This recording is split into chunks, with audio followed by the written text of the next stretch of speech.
Hello friends, કેમ છો બધા? તમારી પોતાની ચેનલ નિશા પટેલ ગુજરાતીમાં તમારું સ્વાગત છે અને હું છું નિશા. આજે આપણે વરસાદ હોય કે પછી શિયાળો હોય, ઠંડીમાં ખાવાની ખૂબ જ મજા પડી જાય એવા ઠેચા પકોડા બનાવીને તૈયાર કરીશું. એકદમ સિમ્પલ રેસીપી છે ફ્રેન્ડ્સ. તો આ એક મિક્સિંગ બાઉલમાં મેં એક વાટકી ચણાનો લોટ લઈ લીધો છે અને એક ચમચી મેં ચોખાનો લોટ એડ કર્યો છે. ટેસ્ટ પ્રમાણે નિમક એડ કરી દેશું અને થોડું થોડું પાણી એડ કરીને આપણે આનું આ રીતે બેટર બનાવીને તૈયાર કરીશું. નહીં વધારે ઘાટું કે નહીં વધારે પતલું એવું આપણે બેટર બનાવીને તૈયાર કરવાનું છે. આ રીતનું હોવું જોઈએ બેટર, તમે જોઈ શકો છો.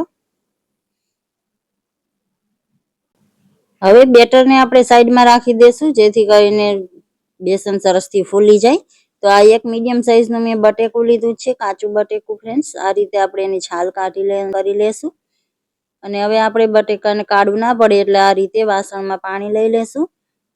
અને કોઈ પણ રીતનું જે ગ્રેટર આવે છે એ લઈ લેવાનું છે તમારે, મતલબ કે આ રીતનું સ્લાઇઝર આપણે સ્લાઇસ કરવાની છે. તો બટેકાને આ રીતે આપણે સ્લાઇસમાં કટ કરી લેશું. તમે એને ચાકુથી પણ કટ કરી શકો છો, પણ બને એટલી પતલી આપણે સ્લાઇસ કટ કરીશું ફ્રેન્ડ્સ. આ રીતની સ્લાઇસ કરીને આપણે બધી સ્લાઇસને પાણીમાં એડ કરી દેશું. હવે આપણે આ બટેકાની સ્લાઇસને આ રીતે સરસથી મસળીને વોશ કરી લેશું જેથી એનો એક્સ્ટ્રા સ્ટાર્ચ નીકળી જાય. અને પછી કોઈ પણ કિચનનું સાફ કપડું લઈ લેશું અને આ રીતે આપણે બધી સ્લાઇસને એક એક કરીને આપણે આ રીતે એડ કરી દેશું જેથી એનું એક્સ્ટ્રા પાણી શોષી લે. ઉપરથી હલકું એવું આ રીતે પ્રેસ કરીને આપણે 5 મિનિટ આમ જ એને રહેવા દેશું. ત્યાં સુધીમાં આપણે ઠેચા પકોડા માટે ઠેચા બનાવીને તૈયાર કરી લેશું. તો આ રીતે પેનમાં મેં તેલ એડ કર્યું છે. 1 ચમચી જેટલું તેલ લઈ લેશું. તેલ ગરમ થાય એટલે એમાં આ રીતે 2 ચમચી જેટલી મેં સિંગદાણા લીધા છે, કાચા જ સિંગદાણા છે ફ્રેન્ડ્સ આ. અને હવે આ તીખાસ માટે મેં લીલા મરચાં આ રીતની નાની મરચી લીધી છે. 3 થી 4 મરચી એડ કરી દેશું. ફ્રેન્ડ્સ, તમે મારી ચેનલને હજુ સુધી સબસ્ક્રાઈબ ન કરી હોય તો પ્લીઝ ચેનલને સબસ્ક્રાઈબ જરૂરથી કરી દો અને બેલ આઇકનને પ્રેસ કરી દો જેથી મારી નવી વિડીયોની નોટિફિકેશન તમને મળતી રહે. હવે આદુ નાના ટુકડા કરીને લીધું છે અને 2 થી 3 લસણની કળી એડ કરી છે. 8-10 કાળા મરી એડ કર્યા છે ફ્રેન્ડ્સ મેં. તમે લસણ ન ખાતા હોય તો લસણ સ્કીપ કરી શકો છો. અને આ નાની ચમચી જેટલી વરિયાળી એડ કરી છે. આની ફ્લેવર બહુ જ સરસ આવે છે. હવે આ બધું આપણે લો ફ્લેમ પર સારી રીતે શેકી લેવાનું છે.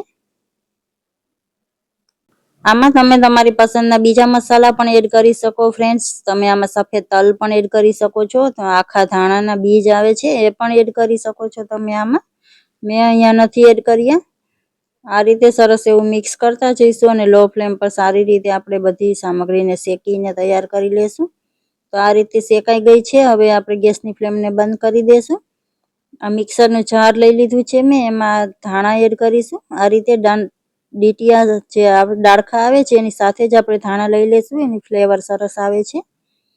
હવે ટેસ્ટ પ્રમાણે નિમક એડ કરી દેશું. અને જે આપણે બધું શેકીને તૈયાર કર્યું હતું એ થોડું ઠંડુ થઈ જાય પછી આપણે એમાં એડ કરી દેશું. અને હવે આને આપણે અધકચરું વાટી લેવાનું છે. પાણી એડ કર્યા વગર જ આપણે એને વાટી લેશું ફ્રેન્ડ્સ. આ રીતનું તમે જોઈ શકો છો અધકચરી પેસ્ટ થઈ ગઈ છે. તો આપણું આ ઠેચા બનીને તૈયાર છે ફ્રેન્ડ્સ. હવે આ રીતની બટેકાની એક એક સ્લાઇસ લેતા જઈશું અને એમાં આપણે આ ચટણીને આ રીતે લગાવવાની છે.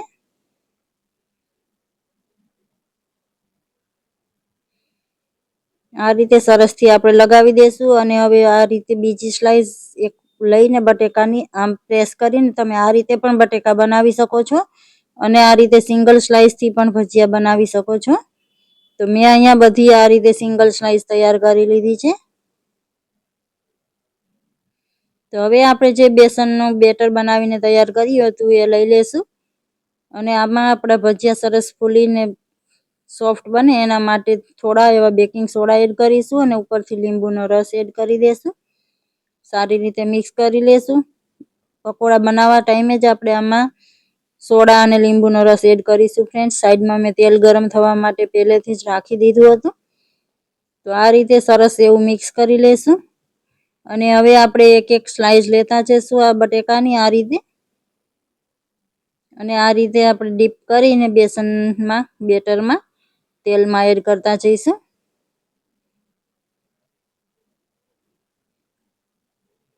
એક એક સ્લાઇસ ને આપણે આ રીતે તેલમાં એડ કરીને આપણે ભજીયા પાડી લેશું. એક વખતમાં જેટલા આવે એ પ્રમાણે આપણે એમાં એડ કરી દઈશું. ગેસની ફ્લેમને મીડિયમ જ રાખીશું ફ્રેન્ડ્સ, જેથી અંદરથી બટેકાની સ્લાઇસ સારી રીતે કૂક થઈ જાય.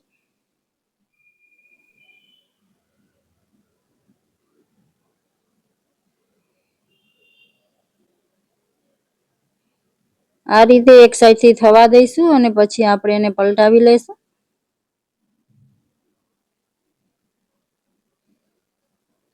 પલટ કરીને સરસ ગોલ્ડન કલર આવે ત્યાં સુધી આપણે પકોડાને ફ્રાય કરી લેશું.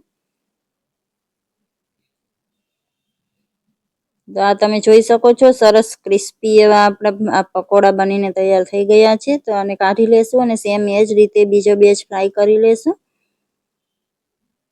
તો આપણા ગરમા ગરમ ઠેચા પકોડા બનીને તૈયાર છે ફ્રેન્ડ્સ.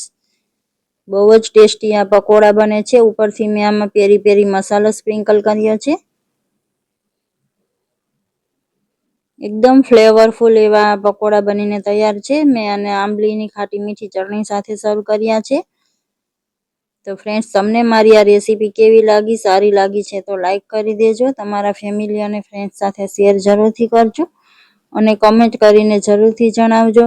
મળીએ છીએ આવી જ નવી રેસીપી સાથે. Thank you for watching.